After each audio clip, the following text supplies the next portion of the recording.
Olá, meus amigos, tudo bem? Meu nome é Fábio Blanco e esta é mais uma reflexão em filosofia integral. E nesse vídeo eu vou comentar sobre o capítulo 2 do livro Cristianismo Puro e Simples, do C.S. Lewis.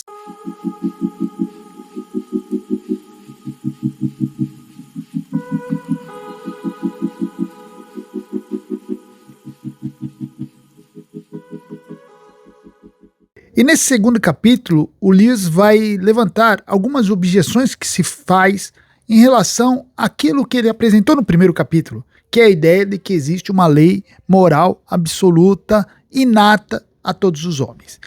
E essas objeções geralmente partem da cultura científica em voga, que é aquela ideia de que o homem é assim, quase que apenas um animal um pouco mais evoluído que os outros.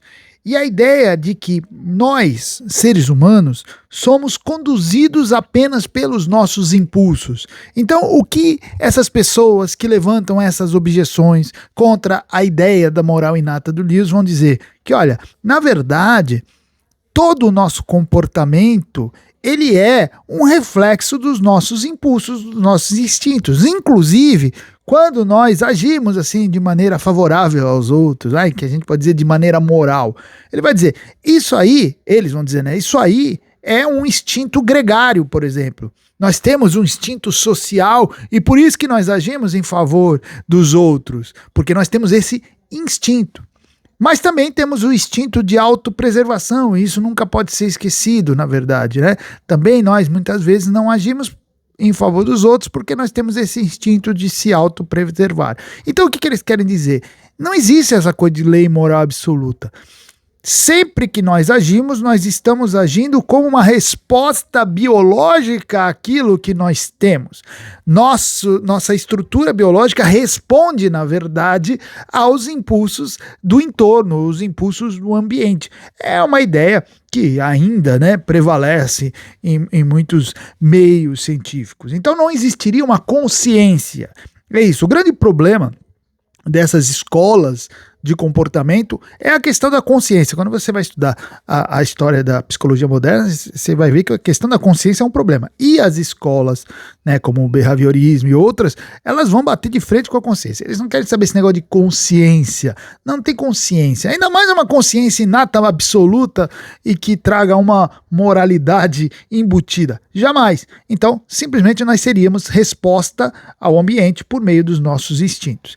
Então, o Lewis, a primeira coisa que ele vai falar é o seguinte, isso aí não tem muito sentido, porque a gente tem que separar. Primeiro, uma coisa é sentir o desejo, é sentir o impulso. Por exemplo, o impulso de ajudar.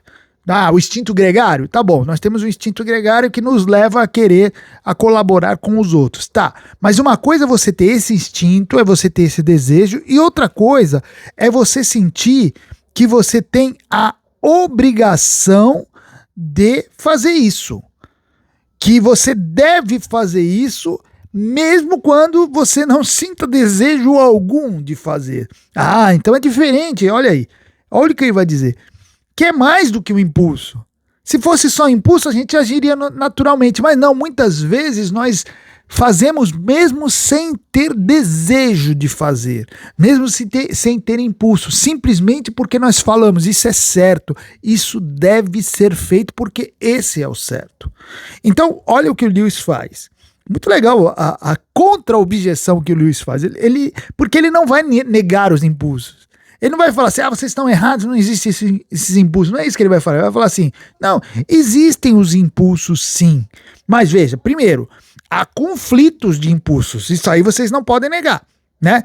Por exemplo, o conflito entre o instinto gregário e o instinto de autopreservação. Isso a gente não pode negar. Às vezes eles estão em conflitos. Só que, geralmente, o que nós fazemos? Nós achamos correto fortalecer um impulso, por exemplo, um impulso que seria o impulso gregário, e conter o outro impulso de autopreservação. Não é isso que a gente faz? Tanto que, olha o que nós fazemos, nós condenamos o egoísmo. Se a pessoa é egoísta, a gente não fala assim, não, legal, ele está sendo egoísta, parabéns. É o instinto de autopreservação. Nós falamos assim, não, isso está errado, poxa, esse cara é egoísta.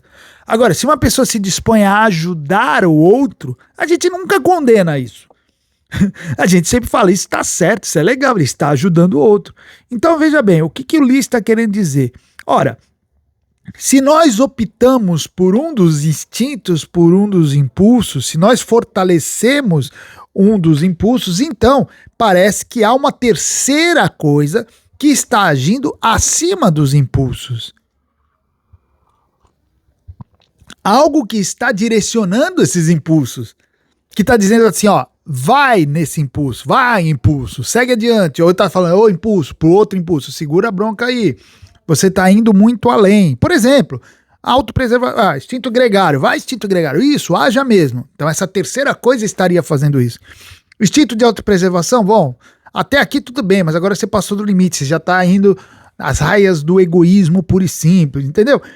Então o que o Lewis quer dizer é que há uma terceira coisa que está agindo acima dos impulsos, e essa terceira coisa é aquilo que ele vai chamar de lei moral incrustada em nós.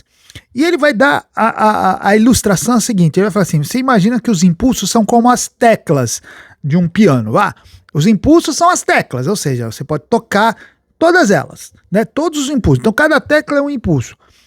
A lei moral é o tom é o seguinte, quais teclas devem ser tocadas neste momento, nesta música, entende? Essa tecla vai bem, essa não. Essa você pode tocar um pouquinho mais forte, essa mais fraca, essa você tem que bater mais firme. Então a lei moral, ela estaria por cima, direcionando os impulsos de acordo com a sua regra moral, que seria, como o Lewis apresenta, uma coisa natural. Entende? Então, ele vai dizer, lei moral é o tom e os instintos são as teclas. E o legal é que aqui ele não está negando nada, né? Ele não está negando nada, ele não está negando nenhum impulso, ele só está dizendo que existe uma lei natural, e esse é o grande diferencial, né, do aspecto distintivo da fala do Lewis. Ele vai falar, é uma lei natural absoluta. Tanto que as pessoas vão falar assim, não, mas isso aí não é absoluta, não é natural, isso é aprendido. Ele vai falar, por que é aprendido? Só porque os pais também ensinam? Os pais também ensinam coisas naturais, não é um problema, né? Não é um problema. Os pais também podem ensinar coisas que são naturais, ou seja, reforçam, na verdade, aquilo que é natural. E você imagina, não é o Lewis que fala, eu estou imaginando aqui, um pai que fala assim pro filho, isso você tem que matar mesmo. O filho pode até ser levado a matar por isso, mas dificilmente ele vai ser levado a achar que isso é certo, isso vai ser sempre um conflito para a pessoa. Então assim, não é porque as coisas são aprendidas na igreja, na escola, nos mestres, nos livros, que isso não é natural. Aliás, talvez sejam aprendidas exatamente por serem naturais e serem comuns a todas as pessoas. Então ele vai falar, não, isso aí de ser aprendido não quer dizer nada, e a questão de ser absoluta já está respondido lá no primeiro capítulo, né? Se você não assistiu o outro vídeo, assista o outro vídeo sobre o capítulo 1 desse livro.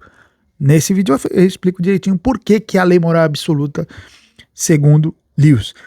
Então a gente sempre tem que lembrar, segundo a perspectiva do C.S. Lewis, que os instintos, eles não são bons ou são ruins, eles apenas são instintos. Por exemplo, nos animais, eles são simples instintos. O animal não faz maldade. Se o animal mata o outro, não é por maldade, ele não quer, vou matar, quero matar, não. Ele apenas mata por uma necessidade ali. Ele não tem o conceito moral. No ser humano, não é assim. Então, os instintos não são bons ou são ruins. E quando a gente começa a falar se são bons ou são ruins, a gente já saiu do campo do instinto puro e simples e entramos já uma outra classe, que é a classe da moral. Então, se eles não são bons e não são ruins, tudo vai depender do quê? Da forma como nós direcionamos esses impulsos. É isso que vai dar o tom. E esse direcionamento vai ser dado por essa lei moral absoluta que existe dentro de nós. Então, todos os nossos impulsos, estão sujeitos ao direcionamento dessa lei. Às vezes, a lei incrustada em nós vai mandar conter o impulso, contém o impulso, está indo muito, ou às vezes ela vai encorajar o impulso, né? Isso é legal porque às vezes as pessoas, elas têm a ideia que o impulso, para você se manter moral, para você se manter religioso, para você se manter espiritual, você tem que simplesmente suprimir o impulso. E o Lewis está falando, não é isso, não é suprimir. Às vezes você contém, às vezes você suprime, mas às vezes você encoraja o impulso. Às vezes você fomenta o impulso. Como é o caso, por exemplo, vamos falar de instinto gregário de novo. Gregário, se é para ajudar os outros, você está impulsionando o instinto gregário. É como se a lei moral absoluta falasse assim, não, esse instinto aí, nesse momento, é muito bom, vai, aproveita o instinto e ajuda as pessoas. Tá bom, gente? Então esse aí foi a reflexão sobre o segundo capítulo do C.S. Lewis, do livro Cristianismo Puro e Simples, e continue acompanhando essas reflexões. Vamos fazê-las, continuar a fazê-las até o final do livro, tá bom? Um abraço e até a próxima.